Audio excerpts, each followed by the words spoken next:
Ako povedal Seneca, odvaha mierí ku hviezdám, strach k smrti.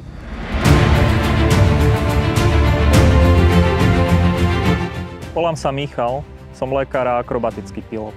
Lietanie sa pred pár rokmi stalo mojou vášňou a úplne mi zmenilo život. Obloha je miesto, kde sa cítim slobodný, ale nie je tam miesto na chyby.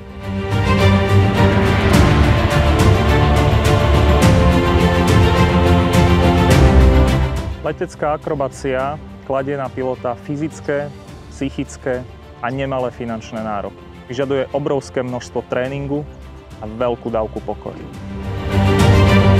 Financie z grantu by som využil na náklady spojené s tréningom, účasťou na súťažiach a prípadne na spolufinancovanie nákupu akrobatického špeciálu.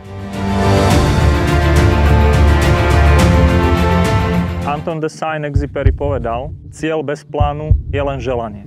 Mojím cieľom je reprezentovať Slovenskú republiku v tomto nádhernom a výnimočnom športe. A prečo to vlastne všetko robím? Pretože verím svojej ceste.